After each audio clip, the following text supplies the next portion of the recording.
With so many options, why choose Arizona State University? For me, the only online option was ASU because of the quality. Their faculty was really involved with their students and care about your personal journey. The dedication to my personal development from my professors, that's been extremely valuable to me. Earn your degree from the nation's most innovative university. Online. That's a degree better. Explore more than 300 undergraduate, graduate, and certificate programs at asuonline.asu.edu.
Conservative media done right.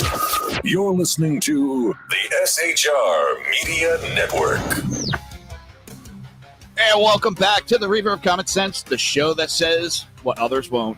Tonight, we're not just talking TV. We're opening a wormhole to the hearts of modern sci-fi, exploring creativity, rebellion, and the timeless battle between imagination and censorship.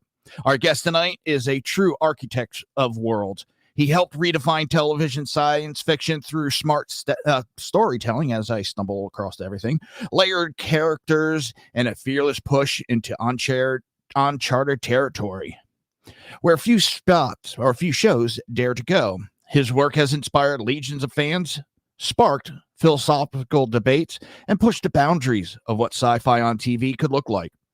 From the mythological heavy episode of Stargate SG-1 to the thrilling survival themes in Atlantis and the darker, grittier edge of Stargate universe, he shaped three distinctly different sci-fi tones under the same franchise banner. And then with Dark Matters, he created a whole new universe, one packed with memory-wipe mercenaries, moral dilemmas, and unexpected twists.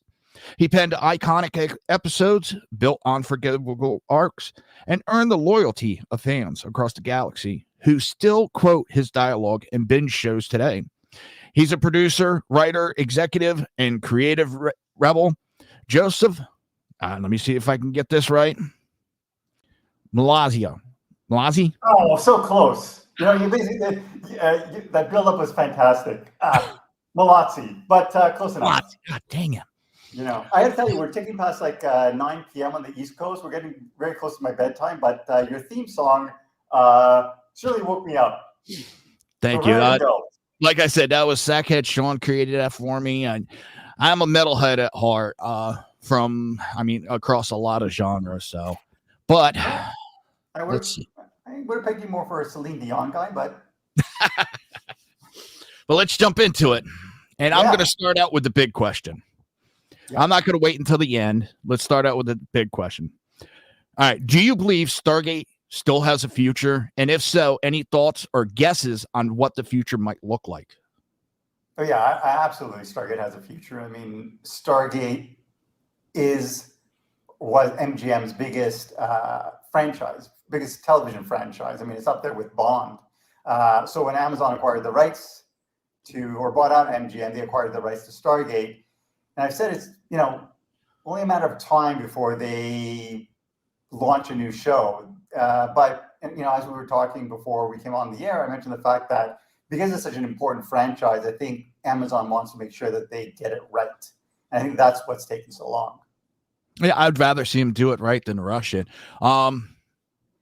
If you had to guess, would you say a start over reboot, a continuation, or a soft reboot?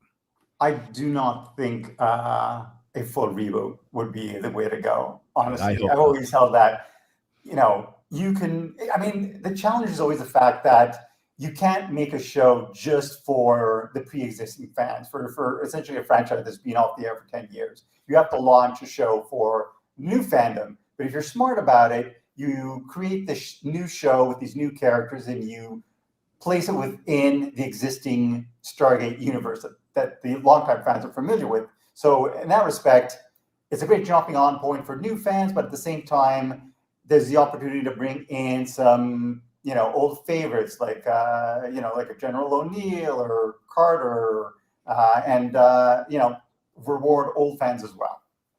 All right, and it is a difficult task they got ahead of them. Who is the easiest and who is the hardest actor to work with? Ooh, that's a tough one. I don't want you to throw anybody under the bus, but I mean, everybody knows some people are hard to work with, some aren't, and that's just a fact of life. Yeah, in my time, it's difficult because each actor brings something different. I mean, like Amanda Tapping, who played Samantha Carter, we could always rely on because she was the character with the science background, and so we would write what we'd refer to as technobabble, which I guess it's easy to write, but it's really hard to deliver in a believable way on screen. And Amanda always delivered. Not only that, but she actually would research, the background of whatever she was talking about. So she kind of knew what she was talking about. So I love the fact that I could always rely on her. Another actor was Robert Picardo from Star Trek fame. He was terrific, and also Richard Dean Anderson was fantastic. Because we always used to love to write for Rick because he used to love to do humor, and we used to love to write humor. On the other hand, not that it was difficult, but the flip side of Rick was sometimes when you were watching dailies, you never knew what you were going to get because he liked to improvise, or so sometimes it was like a pleasant surprise or not what would end up on screen. I've seen some of the conferences held with the different actors over the years, and Richard Dean Anderson seems like the smart ass of the group that just wants to joke around more than be serious. That was a good way of putting it. Yeah, he was a smart ass, but a lot of fun to work with, and just a really good guy. All right, let's see what's up next. All right, streaming has changed the game for genre TV. Is it easier or harder now to get a sci-fi project off the ground? I would say right now equally hard for me. It's interesting because with the proliferation of channels and streamers, you think it would be easier to get a show on the air, but not really. It's still very much a challenge. A lot of it is who you know. What have you done for me lately? Yeah. And, kind of the type of programming. Sci-fi is always very tough, especially far future sci-fi, which tends to be more expensive. And executives in general kind of shy away from it because they think, generally people don't tune into far future sci-fi, which is why you're rarely ever going to find far future sci-fi on network television. It's, if anybody's going to take a chance, it's going to be a streamer. You would think with today's technology that special effects would have dropped the cost overhead for a sci-fi show compared to years ago. It is getting cheaper, but it's not only cost. I think executives, I kind of generalize here, but it's just from my experience going out pitching, they tend to, like I said, shy away from far future ship-based shows that I think are, to kind of term alien to a lot of like the average person sitting at home. But to be honest with you, they say that about a lot of things. Westerns were out of style for the longest time, and then a Western breaks out, and then everybody's making Westerns until then you get Firefly. Yeah, and then people are not interested anymore, and then suddenly it's like, oh, no one wants to watch Westerns. It was the same thing with the anthology shows. Like Black Mirror was one that kind of broke the mold in the contemporary sense. There used to be shows like Twilight Zone and The Outer Limits that did quite well. And then for the longest time, there were no anthology shows. And I remember going out and pitching anthology shows and executives saying, no one wants to watch these anthology shows. People want to watch shows with recurring characters. And then Black Mirror came out, and suddenly anthology shows were in vogue. I think they did like, I don't know, maybe 3 or 4 of them that didn't do as well. And now suddenly executives are back to nobody wants to watch anthology shows anymore. All right, we got a question out of the chat. If you don't mind, I'm going to pop it up on screen here. You can see that, right? I can. David Hewlett, as it turns out, is something of a tech nerd. Was that obvious back when making Stargate Atlantis, and did that come across in his approach to the McKay character? Not that we kind of overtly addressed his fascination with technology, but very much like Amanda, like I mentioned on Stargate SG-1, David on Atlantis kind of deep dove into his scripts and his character. So, he would, come by sometimes with questions that sometimes we could or couldn't answer with regard to the science. So, I mean, he was another guy who, took his character and his character science background very seriously. And I mean, I could kind of tell he was into the tech. All right. How was it working with Jason Momoa, knowing the projection that he's made from here? I'm amazed, but at the same time, not really, because he always had a bigger than life personality. Jason was always kind of like a big kid. I remember when we were out auditioning for the Ronin character, and Robert Cooper, co-creator of Atlantis and the Universe, he had a character in mind. I don't know if you ever watched the show Survivor, but many, many years ago, there was a character called Rupert, who was kind of like a mountain man, kind of the tough, guy. And Rob imagined this Ronin character like this Rupert kind of mountain man character. And I remember we auditioned, and I think the studio wanted, like one actor who was totally wrong for the role, and this, Sci-Fi Network wanted a guy who was just coming off a soap opera who was completely wrong for the role. And then we saw Jason, who was coming off, I think, Baywatch at the time, or North Shore, and Rob was like, "That's him, that's Ronan," and he was, and he embraced the role, and Jason was a lot of fun to work with. Like I said, he was always, very much the life of the party, the big kid. And I see that still when I see him in interviews now, or, behind the scenes of whatever productions he works on. Total brain fart there. My daughter's in chat and she just busting on that. Men are all children. So that just kind of true to a certain extent. Yeah. I guess, I'm sitting here thinking while you were talking about that, and I can't think of anybody that didn't fit the character they played in all 3 series. All of them just seemed to fit perfect with their role. Yeah, I mean, it's interesting because you think they were all perfect for their roles, and they were, but then again, you think, if any of them could have been different. I mean, in SG-1 got greenlit because of Richard Dean Anderson. So without him, the show would not have gotten greenlit. And I wasn't around for the casting of SG-1, but I know there were other actors who were, under consideration for Atlantis. I remember, there's various actors in consideration, especially for the role of John Shepard. I think there were 3, when it came right down to it. And then in the case of McKay, McKay almost didn't make it to Atlantis, the McKay character, because Brad and Rob had written a role for a medical doctor, and they were unable to cast the role. They were not able to find the perfect actor for the role. In fact, actually, I think they wrote it for an actor who ultimately passed. And so they were looking to fill the role, and they couldn't find anyone. They couldn't find anyone. And we're getting round to like the 11th hour. And then Rob suggested, well, why don't we just bring over someone from SG-1? How about McKay? And I was like, okay, what's McKay's first name? And he was like, Rodney. And I was like, oh no, we got to change that. That's terrible. Meredith. Yeah. And he that's how Rodney McKay ended up on Stargate Atlantis. He almost did not make the trip. All right. Have fans ever surprised you with a theory or interpretation that made you rethink your own writing? That's,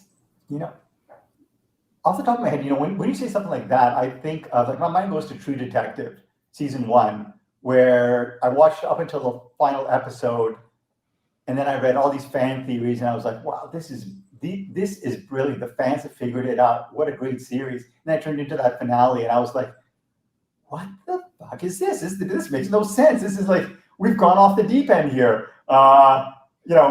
So, I mean, kudos to the fans. In terms of like Stargate, I'm trying to think. I don't think we ever had, the thing about Stargate, SG-1 and Stargate Atlantis, is they were more episodic shows. So we never had kind of serialized mystery elements that, kind of built over time. And there were a few serialized elements, but not really. The shows were fairly episodic. So it was kind of hard for the fans to form really actual theories, maybe more so in the universe. And, with regard to, the final mission of Destiny and the message and the background radiation of the universe. And they came up with some interesting theories. And that one I can't comment on because Brad Wright had a ending for Stargate Universe that he still holds on to in the hopes that, one day he'll be able to finally tell that story or complete that story. Okay. We got 2 questions again. Who else was considered for John Shepard?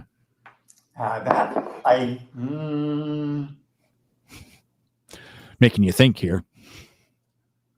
Yeah, how do I put this? I'm just reluctant to say because, I don't know how the actors feel about the fact that, they didn't get the role. But to be honest with you, casting is so interesting because I think from the actor's point of view, they think if they don't get a role, it's because they screwed up somehow. And 9 times out of 10, I tell actors it's not something you do. It's something somebody else brings that either we were looking for specifically or are often something that we hadn't expected that they ended up bringing to the table that, we're like, wow, we never thought of that interpretation. We're taking with something like that. So I'll just say that basically one of the actors, although he missed his chance on our show, ended up on a very successful, long-running medical show. Nice. So that's your hint. All right. And the next question is, how does it feel as a writer when an actor absolutely nails a scene the way you pictured it in your head when you're writing the script? Pretty awesome. For me, a lot of it comes down to humor. I'm a firm believer in humor going such a long way towards allowing audiences to connect with characters. That's why I think McKay is such a fan favorite. And a lot of the humor I kind of like is throwaway humor that sometimes actors don't get. But when they do, it's awesome. When I think of actors who pretty much always got what I want. The first actor that comes to mind is really an actress from Dark Matter, Jodelle Ferland, who played the character of Five, who, whenever I would watch dailies, she would always deliver the lines exactly as I imagined them on the pages, exactly as I wrote them for her. In your head, when you write these characters, you not only write the dialogue, you write in your head, you're thinking of the delivery. And she would always deliver, 100%, exactly what I was looking for, which is kind of amazing because most actors will give you anywhere between 30 to 90%, but she was always dead on, which amazed me. Nice. All right, we're gonna hit a quick break. It's about 3 minutes, and then we'll come back and there's more fan questions. If not, we'll continue with other questions. Delightful. You are listening to Reaver Common Sense right here on SHR Media. Conservative media done right. You're listening to the SHR Media Network.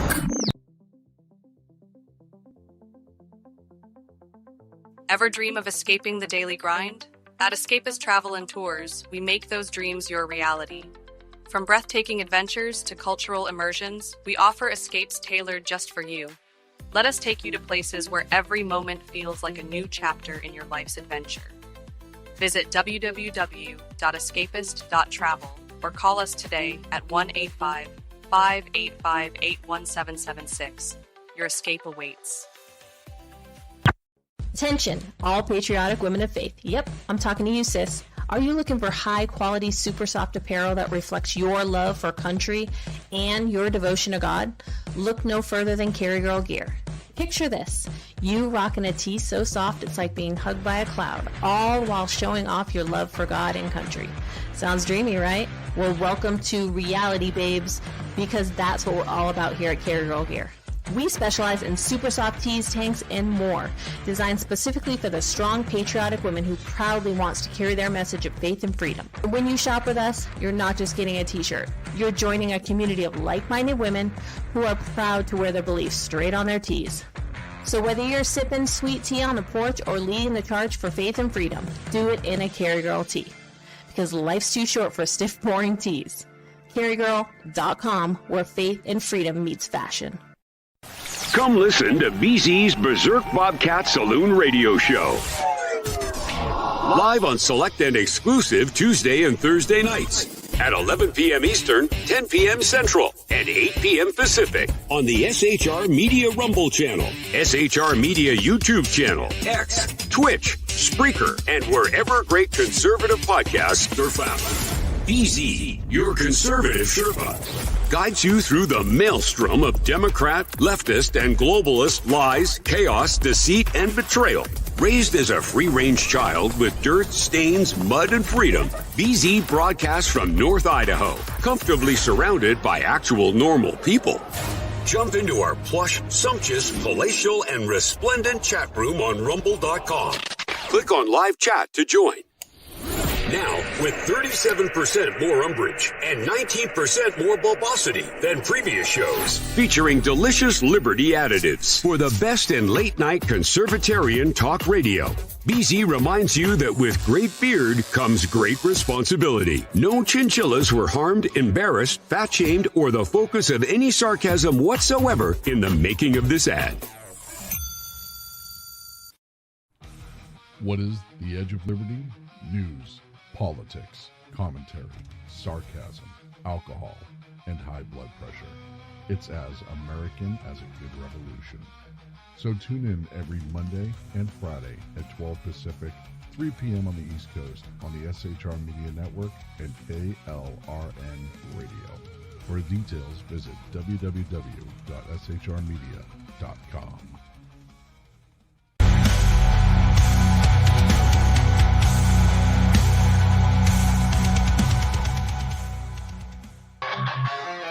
And welcome back to the Reaver of Common Sense. I am your host, Jersey Joe, right here on SHR Media, conservative media done right. We have Joseph Mallozzi. Hopefully I didn't screw it up again. Before the end of the show, I'm going to get it right. That's going to be my main thing. All right. Coming back, and we have another fan question. Ooh. Bring it up. Amazon calls and hands you the keys to the SG franchise. What do? Revive SG Atlantis, revive SGU, or something else? I would do something else. As I said, in order to relaunch or launch a new Stargate series, you got to offer the best of both worlds, something for new fans, something for old fans. So, I would essentially do a show with a new team that is assembled, and I don't know if there are on the gamma. I haven't really thought of it because it's really not. I do not have this opportunity. Maybe they're on the gamma base or another another galaxy, and it's a show that follows this new team. But I don't know, maybe General Carter is in charge of the SGC. There's an opportunity for characters from the past to join the occasional adventure. I'm kind of low on details here, but philosophically, I know the type of show I would want to make.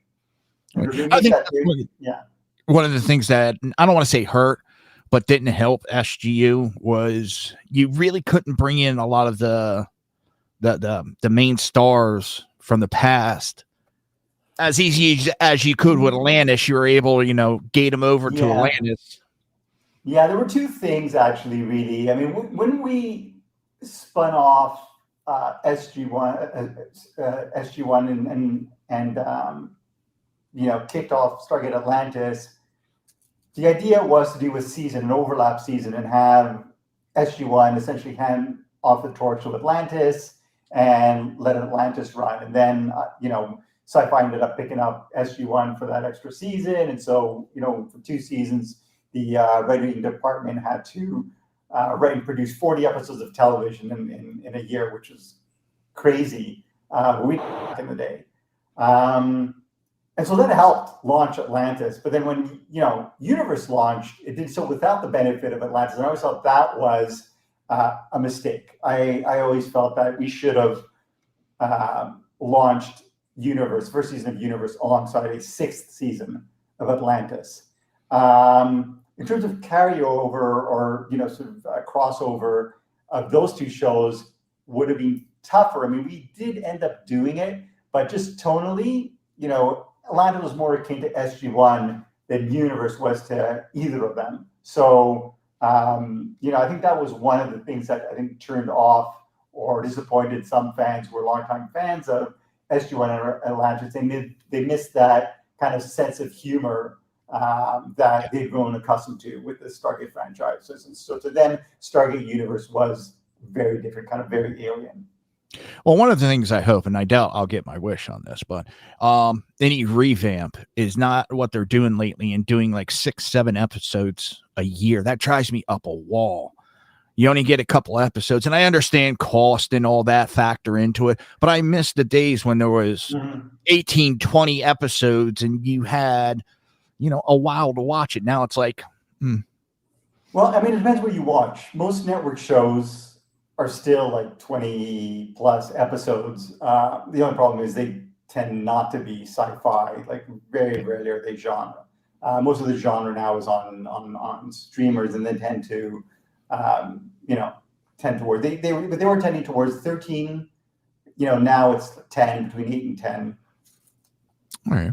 The other thing, like, people ask me, like, what's the perfect number of episodes? I know that if I was staffing on a show, as I say, it would definitely be 20 plus. If I was as a show creator, I like that 10 to 13 episode per season order. If I'm watching a show, 6 is fine.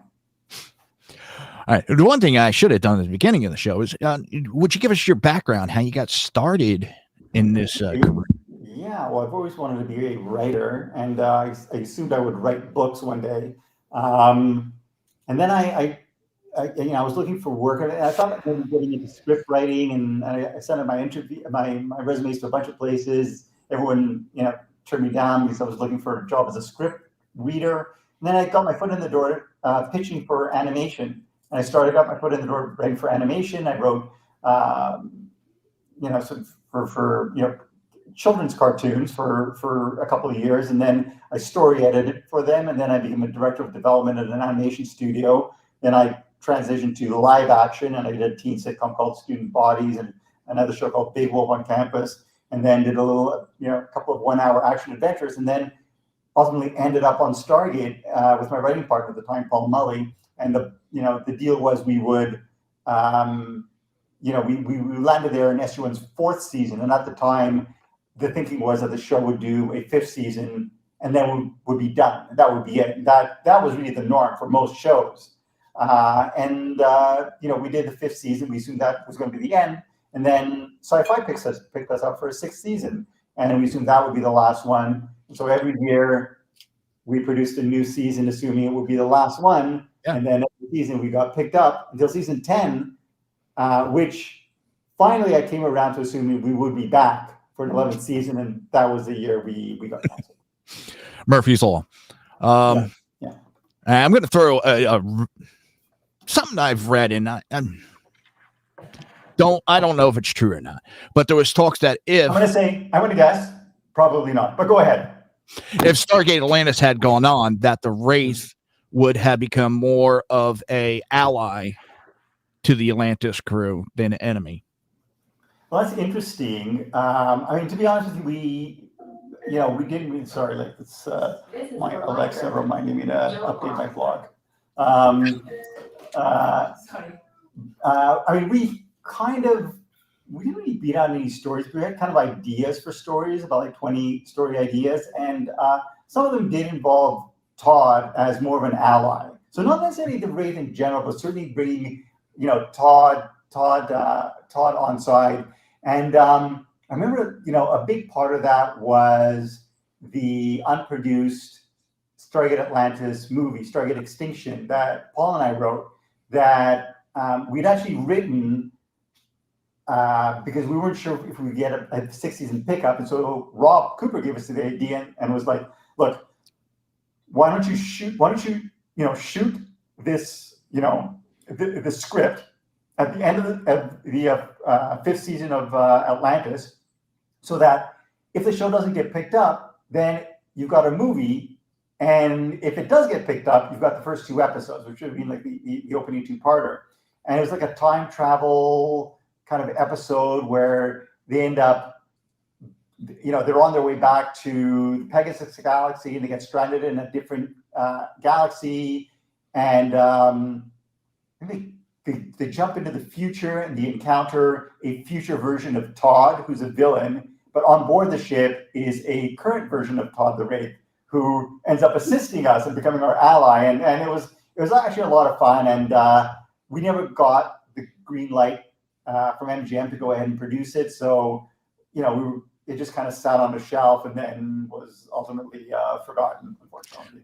Because I remember, I forget exactly when it was. I know it was after Stargate 1 had ended, and I think they announced that Stargate Atlantis was ending. And they said, well, we got these direct-to-DVD movies all set up to go. And then the economy kind of tanked and everything went to hell. And I was just, damn, man, I was so looking forward to it.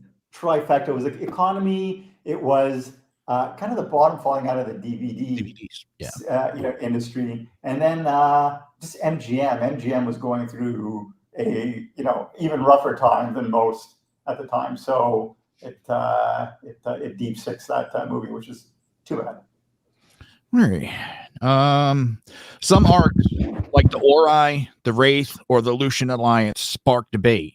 Which villain or faction were you most proud of building? I was always a big fan of Ball. The late Cliff Simon was brilliant in the role. I always kind of liked, growing up, I was always a big fan of the Bond villains. The very stylish ones. And whenever I go see a Bond movie, I'd be like, don't give the speech, just kill him, get it over with. He's gonna escape, and inevitably he always did. So Ball, he was a fashion. He was the gold equivalent of a Bond villain. Stylish. We did that episode Ex Deus Machina where he comes to Earth and he goes undercover kind of as a business magnate. And also he was a character who also had a sense of humor, which kind of I love. If we can imbue a character with a sense of humor, it doesn't have to be a lot, but just a touch. They're just so much fun to write for. And Cliff always delivered and was so much fun to write for. So that's one of the things that kind of connected with within the EMS fire emergency services. We've got a sense of humor, whether people realize it or not. That's how we deal with the stress. So seeing kind of like these military personnel, the high stress situation and the smart ass comments that go back and forth, that connects more to reality than anything for me. It's beautiful. I loved it. Yeah. I mean,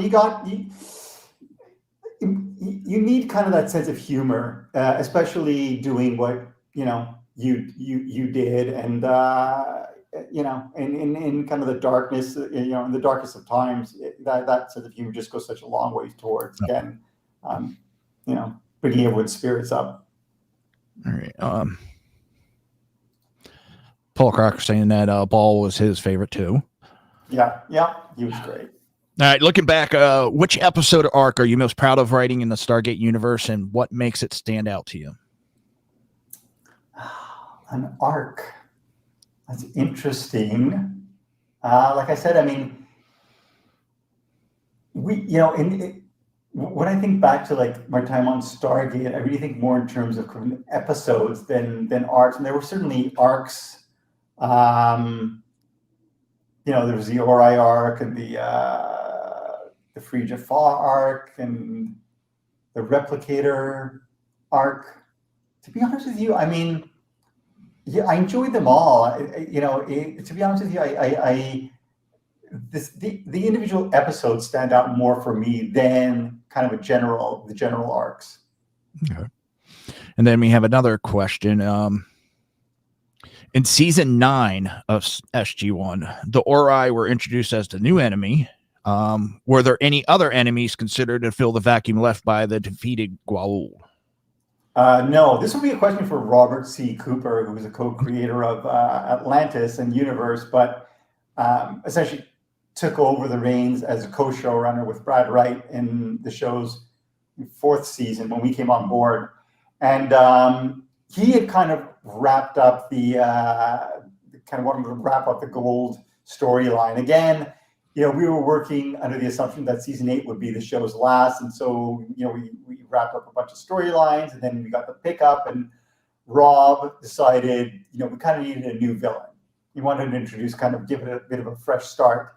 And I came up with the Ori, and very different from the Goa'uld, very different, technology, very different kind of mindset. But I mean, I think it was kind of interesting in his approach. Again, it's kind of a conversation to have with Rob, to ask him what the hell he was thinking. But I know that he wanted to kind of inject a bit, kind of a freshness into Stargate after like 8 years to, hopefully bring in new viewers as well. I don't want to say I didn't like him. I wasn't, a huge fan of the Ori. I was kind of, it was kind of almost to me, like it just thrown in there because, last minute. I could be totally wrong on that, but I did like how they wrapped it in with the ancients. Right. Did you feel that their spaceships looked like toilet seats? Not until you just said that. Okay, well, you take a look. No, now that you said it, I'm like, oh shit. Do these look like toilet seats to anybody else? Anyways. And I'm not trying to knock it. I mean, I didn't dislike it. It just seemed to me yeah, I mean, to be honest with you, again, I wouldn't say I have preferences for arcs. I certainly know there are certain arcs I didn't enjoy as much. Although I know fans loved the arcs, I was never a big fan of the ancients. I always find them it was kind of too esoteric. So, I mean, you can always tell the type of episodes I like to write because they never had anything to do with the ancients, or basically barely anything to do with it. That was more sort of Robert C. Cooper's wheelhouse. See, now, when we go to the movies, what is it? The Ark of the Truth? Yeah. Now, that I like the Orion, but just... Again, Robert C. Cooper. Yeah. Yeah. But during the series, I wasn't that I guess impressed, I should say, with them. But see, I like the ancients. I did. I got to admit, I like the idea of the ancients. That there was just ancient civilization that was more advanced than us. I guess it's wishful thinking on my part. Yeah. I mean, I know a lot of fans did and still do, and a lot of fans are, every once in a while on Axel Pitch, it would be a great spin-off series, a series about the ancients and how they got and a bit about their background. And I thought, that is one Stargate show I would have no interest in either watching or working on personally. I'm also to jump shows. Star Trek. I would love to see a series or a movie that explains the Borg, their origin. I wouldn't mind that movie, but favorite Star Trek series? Next Generation. No, Enterprise. Really interesting. It's interesting. I mean, I grew up with the original Star Trek, and then I didn't really watch much of Deep Space Nine, although I think I never got everything people tell me about kind of the Dominion War storyline lets me, makes me assume that I would like it. And then I watched Voyager, but I never watched. Actually, I skipped over Next Gen just because I thought the uniforms were so weird and ill-fitting in that first season. I couldn't watch, and I never did watch Enterprise. But I'm not sure if you're aware, but I'm actually going to be launching this show of sorts on X. I'm going to be doing spaces every 3 times a week, Tuesdays and Thursdays at 9 and Sundays at 3 p.m. Eastern time, and I'm going to be covering 32 of the best episodes of the 32 best sci-fi shows as chosen by the fans. Yeah, and you so do Yeah. And so we're going to be covering everything from Andor to the X-Files. And I'll be honest with you. I've seen of the 32 top shows as chosen by the fans, I have watched from beginning to end, pilot to finale, 8. And only 8. And 4 of those shows I worked on. 13 of the 32 shows on that list, I have not seen any episodes of. So this is kind of an experiment for me because I want to see if I check out what is purported to be the best episode of that show, will it convince me to watch the entire series? So It's, like I said, an experiment of sorts for me. See, for me, it's all right. I got into Star Trek through Next Generation. But I really like the Enterprise. Don't ask me why. There's just something about it, just that origin story kind of it. I never got into Firefly until it went off air and got bored one night, started watching it. Now, both me and my wife love it and wish it would come back. And that's what I was joking about when you were talking about Western, because how's that described? It's a sci-fi Western. Yeah, space Western, yeah. But yeah, those are kind of like Andor. I tried watching it. And it's not that I didn't like it.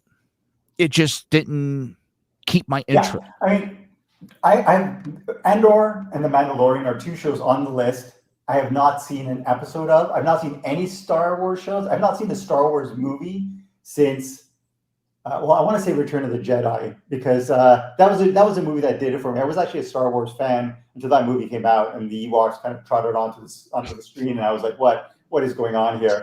And young me took it personally, and so I tuned out and did not watch any more Star Wars product except for Attack of the Clones, and that's only because Stargate producer Robert Cooper tricked me into going to go see it, and I did not love it. So because Andor and Mandalorian were chosen from the fans, and they chose a specific episode, I'm curious to see. And Andor and Babylon 5 will be kicking off the first episode. That's another one. I Babylon 5. I never. Yeah, Babylon 5 is kind of an interesting one in that it's a bit dated. I remember when I first watched it, I didn't love the pilot. I thought the visual effects were like something like out of an 80s video game. But then I stuck with it, and it's so mythologically rich and wonderfully character driven, and a lot of it is, like I said, very dated, and some of the messaging is a little heavy-handed, but overall I think it's actually quite a good show if you can get past all that.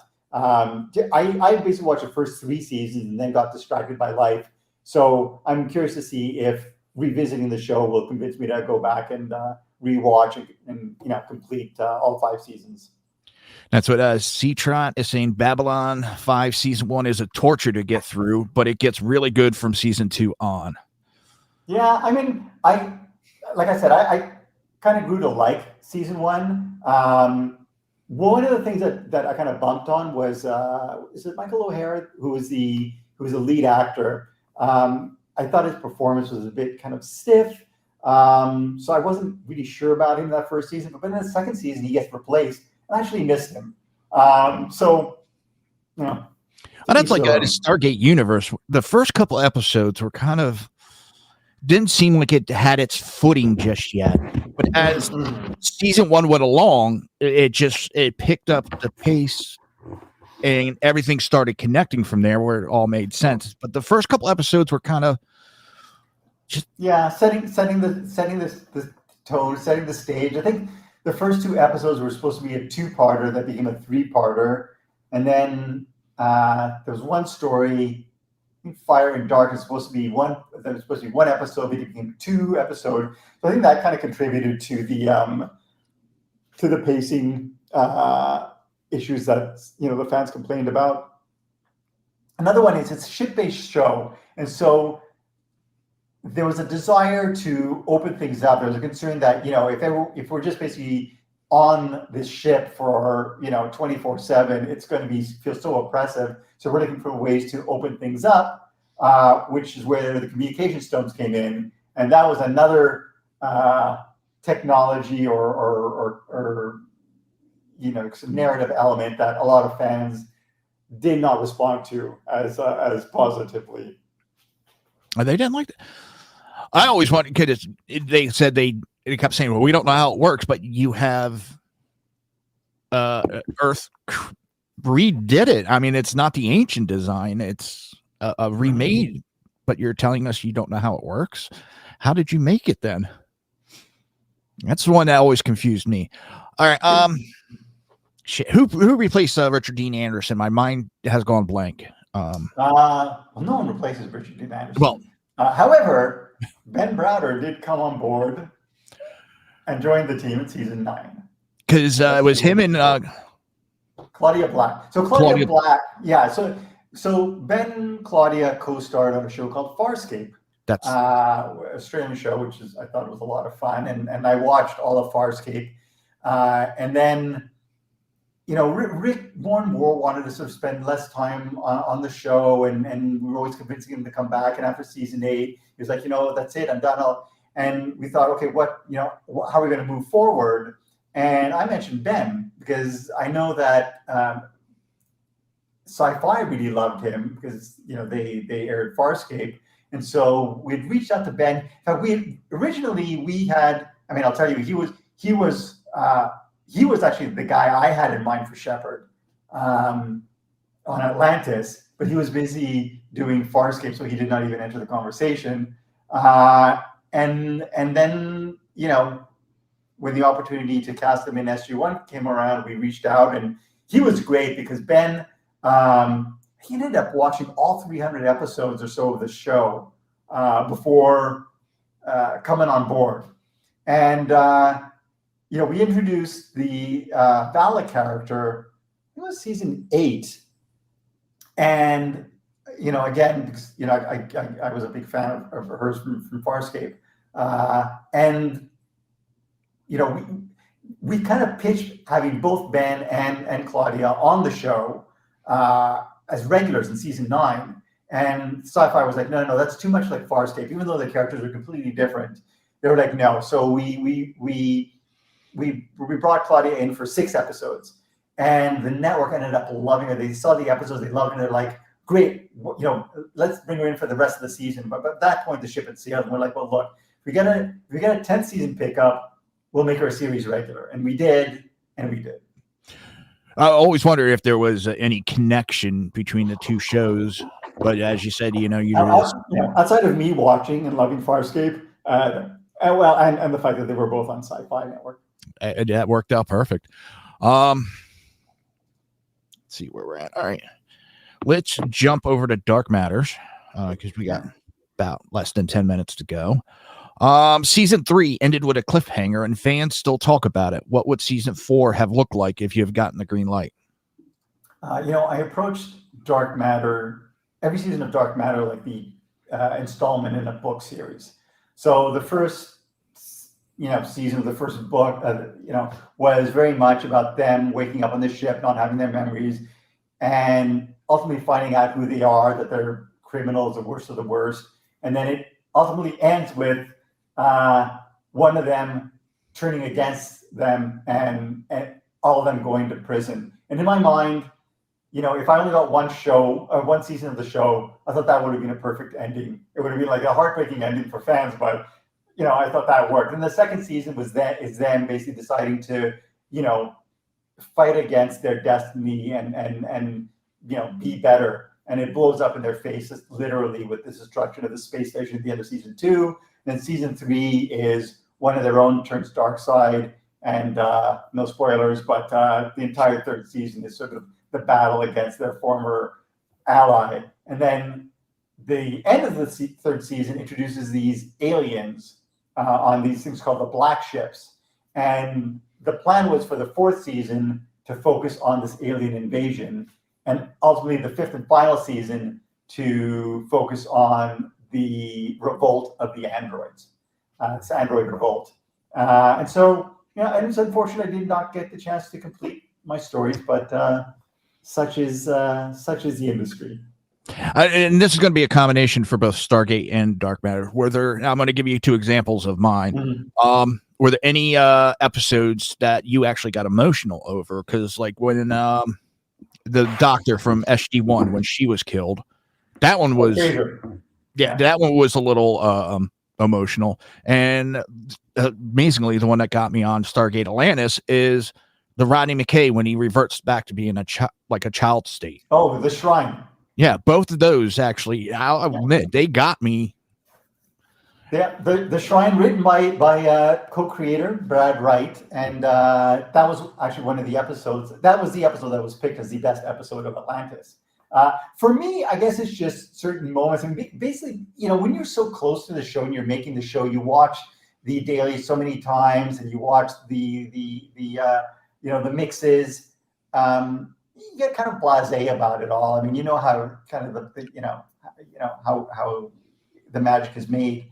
I remember once actually tuning into SG-1. I think the episode was Meridian. Yeah, it was Meridian, where Daniel Jackson dies, and there's that final scene where he's with O'Neill and he steps through the gate. You assume for the last time, and I was like, "Ooh, that is a great scene." Michael Shanks and Richard Dean Anderson. I forgot that one.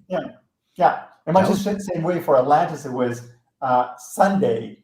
Even though I thought kind of the idea of kind of the explosive tumors was a little silly.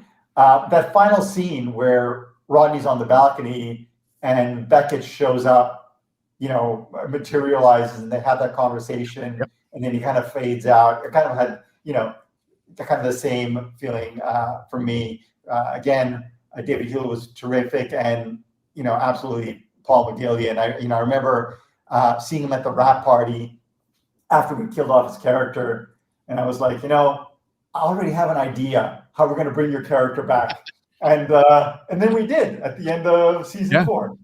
Yeah. All right. How was the creative process on Dark Matters different from your time with Stargate?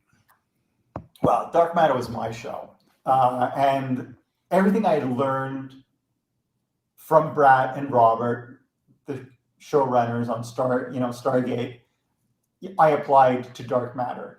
I'm fond of telling the story where we were looking to cast someone, and we're going through the names of actors, and I mentioned someone, suggested someone, and Brad's response was LTS. I was like, well, what's LTS? And he's like, life's too short. Because there's just certain people in this industry that you just hear stories about, and no one wants to work with assholes. And so the one thing about Stargate, it was hard, like any TV production was, but it was such a positive work environment. And that's the biggest lesson I took away from Stargate. So that when it was time to do my own show, Dark Matter, it was very much all about keeping things very positive. I would try to be on set and talk to the crew and make myself available to the actors if they ever had like script notes or anything. At the end of the day, Stargate was Brad and Rob and Jonathan Glasner, but he had left by the time I had arrived there. So, even though Paul and I, my former writing partner, and I wrote almost like 70 scripts, at the end of the day, you were playing in someone else's sandbox. Whereas on Dark Matter was very much my show. I had basically been developing the show in my head for 7 years before we finally got the green light. So I knew every story, and every beat of that first season. I knew all the backstories of the mysteries of the different characters, and so when it came time to sit down and run that room, we ended up pretty much putting together that entire first season, 13 episodes, in 2.5 weeks, which is insanely fast. That's impressive. All right. Try to squeeze in one more. We got about 4 minutes, and I know you want to get to bed. East Coast bedtimes. Sorry, I had to throw that in there. No, that's okay. All right, are there any sci-fi projects you're currently working on or excited about that you can share with us? I got a couple of sci-fi projects. I'm into the crime shows. So I watched almost like 800 international crime shows. I like maybe 1 in 6.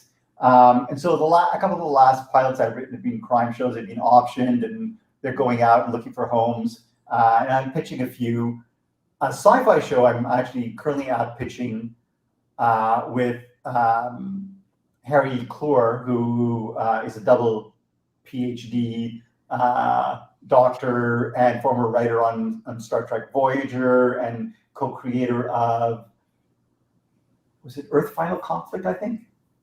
Anyways, so we're out pitching an adaptation of Larry Niven and Jerry Pournelle's The Moat in God's Eye, which is a sci-fi classic from the 70s. And it's a big shit-based show. Again, the type of show that is going to be challenging to find a home, just because, like I said, networks won't, pull the trigger on something like that. And so you have to go to the streamers, and there are only so many streamers. So that we're in the process of taking that one out. And that one is going to be a big swing. If we can sort of land that one. What about using YouTube as a platform? Well, I mean, YouTube would never be able to afford the type of show that, the type of money. Like you said, I mean, it gets cheaper as time goes on to, deliver better and better visuals, but it's still relatively expensive. Okay. Oh, I had one other question in it. I'm having a blonde moment. You can always DM me. Yeah. Well, actually, it wasn't a question. It was going to be kind of like how sci-fi. It's funny that Sci-Fi Channel isn't really doing sci-fi anymore, and it just amazes me that they've kind of stepped away from that. You can argue that they kind of stopped doing sci-fi a while ago. I mean, even when we were on, I remember they were running, I think, wrestling. I think it was SmackDown. Yeah. I'd be like, what kind of notes are you guys giving the SmackDown writers? Yeah, and I mean, every now and then I still watch wrestling. It's entertainment, but it was like, why is it on sci-fi? It just did not add up. I'll tell you what, that's our time, actually. And you want to tell us where everybody can find you? Well, you can definitely find me on X as under Baron Destructo. I'm fairly, I post every day. Usually I do behind the scenes snippets, bloopers, stories about the shows I've worked on. And like I said, I'm going to be kicking off this series. This July is going to be the best of. August is going to be Time Loopalooza, where we'll be focusing on all 51 Time Loop episodes ever produced. And we'll, looking ahead to a few other themed months. So come check things out. All right. Well, keep in touch. If you're ever in Florida, I'll buy you a drink. If you're ever in the Tampa area, let me know. Deal. All right, bud. Thank you. Thanks, you have a great night. And I cannot thank you enough for this opportunity. Well, thanks for having me. Anytime. All right. Bye. All right, everybody. And that went by a lot quicker than I thought. And for those listening, if you ever shouted Chevron 7 locked in public or secretly wished you had your own FTL drive, this episode was for you. Don't forget to catch Joseph Mallozzi, and I butchered it again, latest update online, and revisit those Stargate episodes with fresh eyes. And if you want more of that no filter, no nonsense truth, catch out BZ's Berserk Bobcat Saloon Tuesdays and Thursdays, 9 p.m. Pacific Standard Time. The Black Pearl, his computer should be off life support and doing rehab this weekend. Edge of Liberty with Sackhead Sean Mondays and Wednesday at 8 p.m. Pacific Standard Time. Mission Ready Men with Biggie Jackson Tuesdays and Thursdays at 9 a.m. Pacific Standard Time. And of course, you got me, Reaver of Common Sense, Jersey Joe, right here on Mondays and Fridays, 6 p.m. Pacific Standard Time, 9 p.m. Eastern Standard Time. Live, rolling on Unapologetic. Make sure you join us every Monday and Friday. The fight for common sense starts with truth and ends with victory. Join the resistance. Join the Reaver of Common Sense. Have a great weekend, everybody.